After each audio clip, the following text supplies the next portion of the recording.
అబ్బో ఇక్కడ కేజీ చీరలు కొంటే అర కేజీ చీరలు ఫ్రీ అంట. మంగళ్య షాపింగ్ మాల్, కేజీల్లో సేల్, టన్నుల్లో ఆనందం. అసలు మీరు చాలా టైట్ గా కూర్చుంటున్నారు. టైట్ గా ఏం కూర్చోలేదు సార్. నేను ఇంకో మాట అడుగుతాను సార్. ఇంకో మాట, మీరు ఈ సినిమా గురించి యథేచ్ఛగా ఏ రకమైన నియంత్రణ లేకుండా చెప్పాలి అంటే ఏం చెప్తారండి? రిలీజ్ తర్వాత మాడుకుందాం అంటున్నా. అంతే మరి. ఆ సినిమా గురించే సార్, సినిమా గురించే రిలీజ్ తర్వాత మాడుకోవాలి. ఇప్పుడు అంతేనా? ఇప్పుడు ఏం చెప్తాను నేను, డెఫినెట్ గా సినిమా ఓకే. ఎంత వర్క్ జరిగింది సార్ ఇప్పటికి ఒక 20% వరకు జరిగింది సార్. ఓకే, అంటే యాక్షన్ పార్ట్ ఏదో యాక్షన్ సీక్వెన్స్, సీజీకి సంబంధించిన వర్క్స్ చేసాం. ఓకే, ఇంకా టైం కావాలి సీజీకి, సో అందుకే త్వరగా అవి షెడ్యూల్స్ పెట్టుకుని ఫినిష్ చేసి వాళ్ళకి ఇస్తాను అన్నమాట. ఓకే, మేజర్ సీక్వెన్స్లు కొన్ని ఉన్నాయి. ఓకే, మరి మన లాస్ట్ మినిట్లో మనం చేసేసి వాళ్ళని ఇబ్బంది పెట్టడం కరెక్ట్ కాదు. అందుకని ముందే అవి ప్లాన్ చేసాం అన్నమాట. అదే ఇప్పుడు అంతా టెక్నికల్ అడ్వాన్స్మెంట్. సో అవి చేసేసి వాళ్ళకి ఇస్తే వాళ్ళకి టైం ఉంటుంది, మనం అడిగిన టైం కూడా డెలివరీ చేయగలరు కాబట్టి ముందు ఆ పార్ట్ షూట్ చేసాం. గుడ్. అంటే ఇంకా ఈ సెట్ వర్క్లోకి వాటిలోకి మీ ఫ్యాంటసీ వరల్డ్లోకి ఇంకా వెళ్ళామండి. వెళ్ళారా? ఓకే. విలన్కి సంబంధించిన వర్క్స్ అన్ని కూడా పూర్తి చేసాం దాంట్లోనే. ఓకే. రొమాన్స్ హీరోయిన్స్ అంటే ఉంటుందండి డెఫినెట్గా సినిమాలో, కానీ అవి స్టార్ట్ చేయలేదు ఇంకా. అంతేనా? అదే అడుగుతున్నాను. ఇంకా అంతవరకు వెళ్ళా. ఫైట్లోనే ఉన్నారు, పాటల వరకు వెళ్ళలేదు. పాటల వరకు టూ ఎర్లీ, అంటే ఇంకా మేజర్ వర్క్ జరుగుతుంది. ఓకే, షెడ్యూల్స్ బట్టి. ఎప్పుడండి రిలీజా మీరు ఎప్పుడు అనుకుంటున్నారు? ఏమో, దీనికి ప్రాజెక్ట్కు 1 year అయినా పడుతుందేమో అనిపిస్తుంది నాకు టోటల్గా. ఎందుకంటే మీ ఫ్యాంటసీలు, సెట్లు, సీజీలు డెఫినెట్గా నెక్స్ట్ సంక్రాంతికి 1 year పడుతుందని అనుకున్నాను నేను. సో మనకి మీ ముందు ఒక రాఘవేంద్ర గారు, ఒక కోడి రామకృష్ణ గారు, ఒక కోదండరామరెడ్డి గారు, ఇంతమంది పెద్ద డైరెక్టర్లు, ఒక దాసనారాయణరావు, ముత్యాల సుబ్బయ్య గారు, వీళ్ళందరూ అన్ని చాలా రకరకాల స్కూల్స్ ఉన్నాయి. అవును. అందులో ఏది బాగా నమ్ముతారండి మీరు? నేను వశిష్ఠ స్కూల్ ఫాలో అవుతాను సార్. వా, ఓకే. నా స్కూల్ నేను ఫాలో అవుతాను సార్. ఓకే, నేను రాసుకున్న రూల్స్, నేను రాసుకున్న రెగ్యులేషన్స్. అంటే వీళ్ళెవ్వరి తాలూకా ఇన్స్పిరేషన్ కానీ ఇన్ఫ్లుయెన్స్ కానీ మీ మీద లేదండి? ఏమి ఉండదు సార్. ఉంటే వినాయక్ గారి ఇన్ఫ్లుయెన్స్ ఉంటుంది నా మీద. ఓకే, వినాయక్ ఆయన ఇన్ఫ్లుయెన్స్ ఉంటుంది. ఓకే, వినాయక్ బాగా ఎంటర్టైన్మెంటు, ఇమోషను, యాక్షను. అవును. దాని ఇన్స్పిరేషన్ ఎక్కువ, మీకు ఆ ఇంపాక్ట్ ఎక్కువ ఉంది. ఆయన ఇన్స్పిరేషన్ ఎక్కువ ఉంటుంది నాకు. ఇన్స్పిరేషన్, ఇన్ఫ్లుయెన్స్ కూడా. ఎందుకంటే ఆయన సినిమాలకు వర్క్ చేశారా మీరు? అంటే వర్క్ చేయలేదు సార్, బట్ ఎక్కువ మూవ్ అయిన ఆయనతోటి. చిన్నప్పటి నుంచి నాకు బాగా క్లోజ్. నాకు ఆయన క్లోజ్. యాక్చువల్లీ నాకు కథ చెప్పడం కూడా ఆయన చూసి నేర్చుకున్నాను నేను. అవునా? ఆయన కథ చెప్తున్నాడు విని, ఓహో ఇలా చెప్పాలా కదా అని చెప్పి. ఓకే, అలా నేర్చుకున్నాను నేను. ఏ కథలు చెప్పినప్పుడు మీరు విన్నారు సార్? వాళ్ళ డిస్కషన్స్ అప్పుడు కూర్చుంటాం కదా ఇంట్లో, అది కదా. అంటే ఏదైనా పర్టికులర్ సినిమా ఆయన చేసిన సినిమాల్లో ఇంకా సెట్స్కి వెళ్ళిపోతున్న ముందు ప్రొడ్యూసర్లతో కూర్చున్నప్పుడు విన్నారా? అలాగే సార్, జనరల్గా ఆయన డిస్కస్ చేస్తున్నప్పుడు, ఆయన ఫ్రెండ్స్తో చేస్తున్నప్పుడు నేను వెళ్ళేవాడిని ఆయనతో పాటు. ఓకే.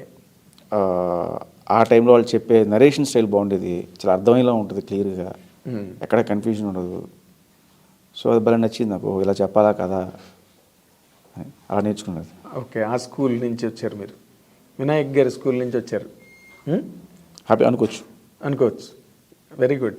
అయితే ఇంకొక పాయింట్ అండి, చిరంజీవి గారు ఈ మధ్య రోజుల్లో చేసిన సినిమాలు చూస్తే ఆయన వేరియేషన్స్ మీద వెళ్తున్నారు అన్నీ కూడా. ఒక సైరా చేయడం కానీ, లేకపోతే ఒక లూసిఫర్ తెలుగులో చేయడం కానీ, ఒక డిఫరెంట్ ప్యాటర్న్లోకి తను వెళ్ళాలి,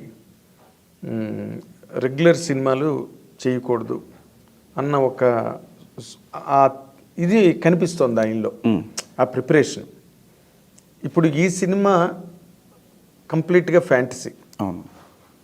చిరంజీవి గారి తాలూకా అభిమానులు కానీ, లేకపోతే ట్రేడ్ కానీ, వాళ్ళ గురించి ఆలోచిస్తే ఈ సినిమా చిరంజీవి గారికి ఏ రకమైన ఇమేజ్ ఇస్తుందండి? ఇప్పుడు వాల్టర్ వేరే ఉంది, మాస్ హిట్, రికార్డ్ బ్రేక్స్ అయ్యాయి. ఇప్పుడు అవన్గడ్డ రామకృష్ణ థియేటర్లో కూడా 365 రోజులు ఏకదాటిగా ఆడిన సినిమా. మళ్ళీ మాస్ చిరంజీవి గారు తిరిగిలేదు మాస్ హీరో అన్న ఇది రికార్డు క్రియేట్ అయింది. ఇప్పుడు ఈ సినిమా ఎలాంటి ఇమేజ్ ఇస్తుంది సార్ చిరంజీవి గారు? సార్ సారీ టు సే, మీరు అడిగిన క్వశ్చన్లో తప్పు ఉంది సార్. ఏంటది? ఆయనకి ఎలాంటి ఇమేజ్ ఇస్తుంది అని చెప్పి. అవును, ఆల్రెడీ ఆయనదే పెద్ద ఇమేజ్ సార్. అది మెగాస్టార్ అనేది పెద్ద ఇమేజ్. అది 155 సినిమాలు చేశారు ఆయన, ఇది 156వ సినిమా. చాలా రకరకాల క్యారెక్టర్స్ చేశారు, రకరకాల ఇమేజ్లు, అంటే రకరకాల సెటప్లో రకరకాల జోనల్ సినిమాలు చేశారు.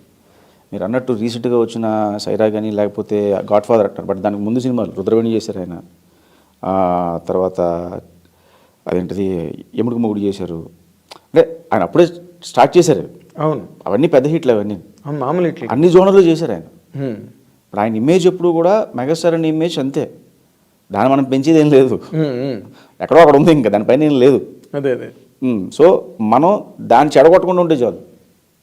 ఓకే, అంటే మీ ఆన్సర్ చాలా బాగుంది, నా క్వశ్చన్ మాత్రం రాంగ్ కాదు, ఎందుకంటే నేను దాన్ని మళ్ళీ అనలైజ్ చేస్తాను.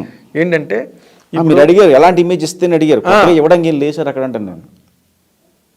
అది ఒక రకంగా కరెక్ట్, అన్ని రకాలుగా అదే కరెక్ట్ సార్. కాదు, మెగాస్టార్ అనే ఇమేజ్ హై, అది అక్కడే ఉంది, ఆయన కొత్తగా ఇచ్చేది ఏం లేదు. నేను మెగాస్టార్ అనే ఇమేజ్ ఎక్కడో ఉంది, ఇంకా దాని మీద ఏం లేదన్న మాట కూడా కరెక్ట్.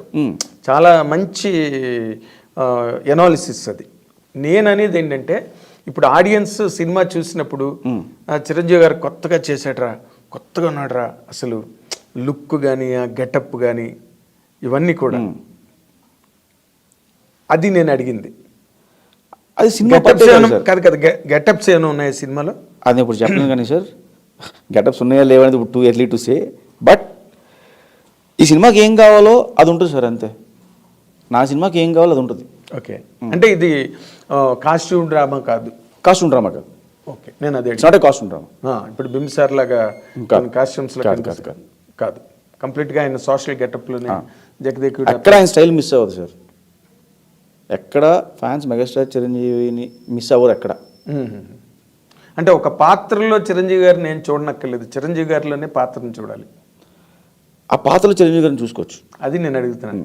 అంటే ఈ పాత్రలో చిరంజీవి గారి క్యారెక్టర్, ఈ గెటప్. సార్ ఇప్పుడు సినిమా చూస్తున్నప్పుడు వాల్తేరు వేరే అన్నప్పుడు అంతా చిరంజీవి వాల్తేరు వేరేనే ఫాలో అవుతాం. చిరంజీవి గారిని మాకు తెలుసు, జనాలు చిరంజీవి గారి సినిమానే అక్కడికి వెళ్తాం మనం. అవును, వెళ్ళిన తర్వాత క్యారెక్టర్ ఫాలో వేరేనే ఫాలో అవుతాం మనం, వేరేనే ఫాలో అవుతాం. అవును, అలా సైరా నరసింహారెడ్డిని ఫాలో అవుతాం. మీరు ఇక్కడ దొరికారు నాకు. ఇప్పుడు వీరయ్యలో ఆయన వీరయ్య గెటప్లో ఉన్నారు, రైట్?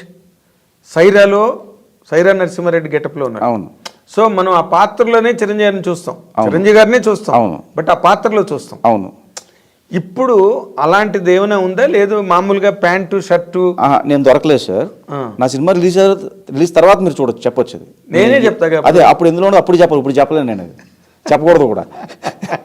నేను దొరకలేదు, మీరు మొదటి నుంచి దొరకట్లేదు, నేను ఊరికే డెస్పరేట్గా ట్రై చేస్తున్నాను అంతే. ఎందుకంటే ఆయన అభిమానులు ఇప్పుడు ఆ రోజుల్లో ఏ వాక్ ఆఫ్ లైఫ్లో సినిమా ఇండస్ట్రీలోకి వచ్చినా, అది జర్నలిజం కావచ్చు, మ్యూజిక్ డైరెక్షన్ కావచ్చు, స్క్రిప్ట్ రైటింగ్ కావచ్చు, ఏదైనా కావచ్చు, బట్ ఎంతో కొంత చిరంజీవి గారి మీద అభిమానం ఉన్న వాళ్ళే అందరూ ఇండస్ట్రీలో 95%. అవును సార్, ఆయన ఇన్స్పిరేషన్. మన వెంకటేష్ గారు కూడా ఫంక్షన్లో చెప్పారు, నేను ఒక టైం తర్వాత అసలు మళ్ళీ చిరంజీవి గారు నాకు ఇన్స్పిరేషన్ కెరీర్ కంటిన్యూ అవ్వడానికని. సో ఇవన్నీ అడుగడుగున అణువణువున సినిమా ఇండస్ట్రీలో ఉన్నాయండి, ప్రతి చోట.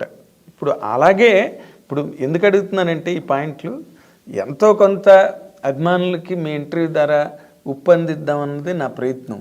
మీరు ఆ ఉప్పు అందనివ్వకుండా అసలు మీరు చాలా టైట్గా కూర్చుంటున్నారు. టైట్గా ఏం కూర్చోలేదు సార్. నేను ఇంకో మాట అడుగుతాను సార్, ఇంకో మాట.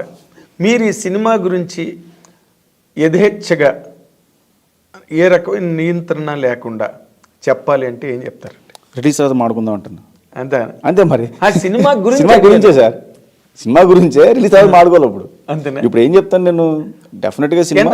ఓకే, ఎంతవరకు జరిగింది సార్ ఇప్పటికి ఒక 20% వరకు జరిగింది సార్. ఓకే, అంటే యాక్షన్ పార్ట్ ఏదో యాక్షన్ సీక్వెన్స్, సీజీకి సంబంధించిన వర్క్స్ చేసాం. ఓకే, అంటే టైం కావాలి సీజీకి, సో అందుకే త్వరగా అవి షెడ్యూల్స్ పెట్టుకుని ఫినిష్ చేసి వాళ్ళకి ఇస్తాం అన్నమాట. ఓకే, మేజర్ సీక్వెన్స్లు కొన్ని ఉన్నాయి.